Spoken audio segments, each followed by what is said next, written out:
Hello po sa lahat po ng mga Jillman or sa lahat ng mga supporters at nagmamahal kay Jillian Ward and Mr. Eman Baco sa Pacquiao. Abay nagbabiral ngayon ng ilan sa mga videos kung saan sinasabing may karibal na daw si Jillian. So yun yung ating pag-uusapan maya-maya lang. But before that, if you haven't subscribed yet to my YouTube channel, please don't forget to like, share, and subscribe at i-hit mo na rin ang notification bell for more showbiz updates. Bago tayo of course magpatuloy sa ating updates for today's video, nais ko pong pasalamatan kayo for always watching and trusting this channel.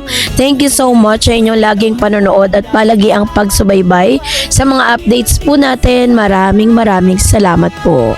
At ngayong araw, eto na, pag-usapan na natin si Jillian Ward and Mr. Eman Baco sa Pacquiao because this week, no, mapapanood na po natin si Mr. Eman Baco sa Pacquiao sa Never Say Die.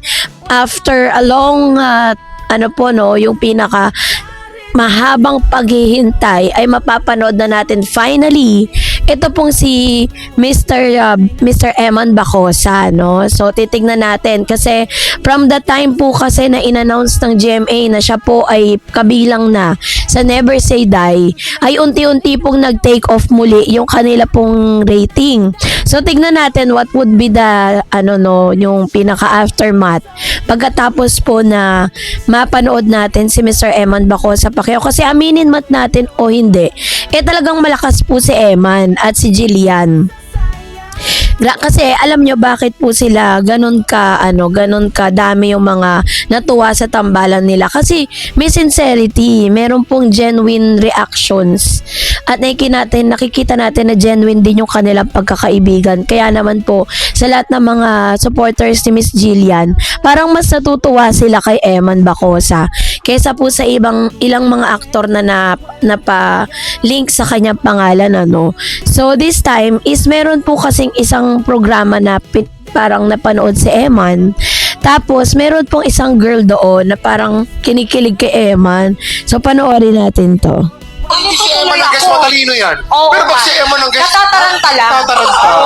Parang nagsa-stutter lang yan si Hailey kasi nga nandyan si Eman. Hailey Ano ba Pangan. first impression mo kay Eman, Hailey? Alam mo, boksingero talaga siya, ate. Kasi na-knock out niya yung puso ko. Eman, paano ba yan? pasagot ko natin si Eman. Oo, huwag ka naguluhin si Eman. Nadidistract si Eman sa inyo eh. Baka may sagot siya, baka may sagot pa. Tapos tanungin mo. Eto Baka may na, sagot siya. meron ka bang gustong sabihin sa sinabi ni Hailey? Na-knock out mo daw yung puso niya eh. Alam niyo na po yan, God bless. Ay, God bless. May respeto. Napakagandang senyales yan na magasalin si Eman.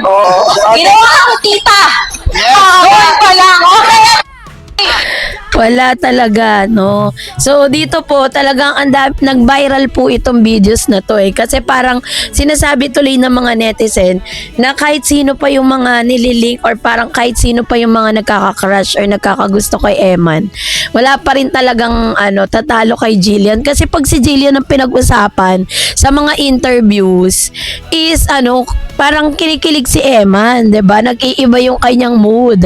Kapag po ini-interview siya at nabanggit si Jillian, lagi po siyang makikita mo yung ngiti niya hanggang tenga. Pero ito kasi kakaiba 'di ba? Kasi parang kahit sino pa yung dumikit sa kanya, si Jillian pa rin talaga yung kanyang yung kanyang hinahanap-hanap, 'di ba? But anyways, ang maganda lang kay Mr. Eman Bacosa, pinapakita niya dito that napaka-respectful niya, tapos talagang very godly talaga kasi si Eman Bacosa. Tapos at the same time is ang dami pong talagang mga Jillman na umaasa na magle-level up at talagang kumbaga parang tataas pa yung intensity ng kanilang friendship ni Miss Jillian Ward, no? At talagang masasabi natin na yung kanilang pagkakaibigan ay hindi na lang ganun basta-basta. Meron pa nga tayong mga nababalitaan na itong si Mr. Eman Bacosa at si Jillian, talagang naghahanda sila para sa may magandang mangyayari kay Jillian at Eman. Pero sa ngayon, hindi pa po handa ang GMA para po i-announce yan sa publiko. Pero as of this moment, inihahanda na si Mr. Eman. Nagtitraining na siya para sa sa kanyang pag-arte kasi nga sa isang interview sinabi ni Mr. Eman Bacosa Pacquiao na tinanong siya nag-i-interview sa kanya kung ano yung mga gagawin niya, kung ano yung mga plan ng GMA para sa kanya. Sabi niya, meron siyang meron siyang mga endorsement, meron siyang mga teleserye, at isa sa mga sinabi niya at binunyag niya sa interview na yon ay yung never say die nga. So, ibig sabihin, may mga nakaambang proyekto si Mr. Eman, and alam ko po na isa doon ay makakasama niya si Jillian. Sana nga bigyan ng malaking break ng GMA si Eman at si Jillian kasi sabi nga ng kasabihan, 'di ba? Strike while the iron is hot. Habang mainit pa po si Jillian at si Eman sa publiko, dapat bigyan na nila ng project, 'di ba? Dapat yung kumbaga parang na talaga, isalang na agad yan para at least yung mga fan po ni Jillian at ni Eman hindi mamatay yung apoy nila sa paghihintay dun sa project na pwedeng magkaroon silang dalawa, 'di ba?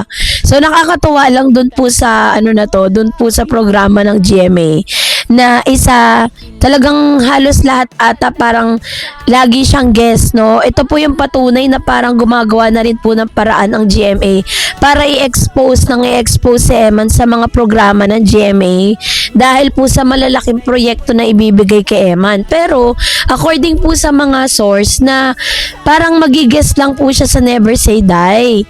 So ang request po ng marami na sana nga mas tumagal pa yung kanyang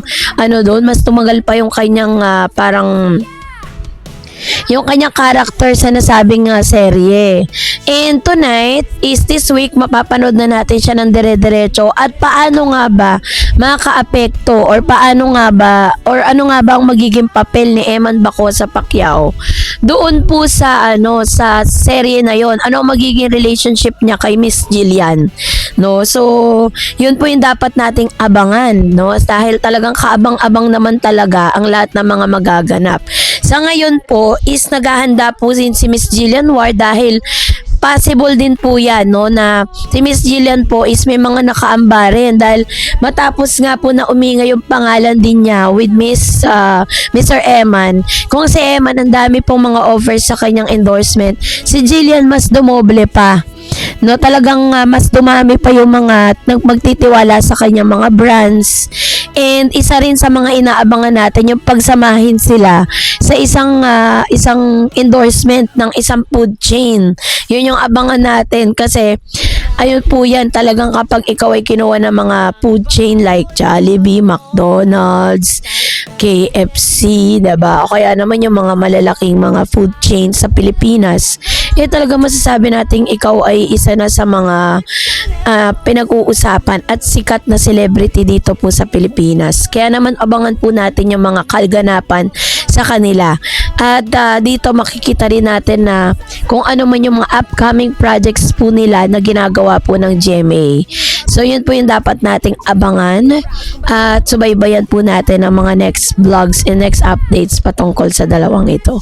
So that's it for today. For more videos and updates, please don't forget to like and subscribe, and please don't forget to follow my Facebook page, Dar Eds TV and Dar Eds channel. God bless everyone.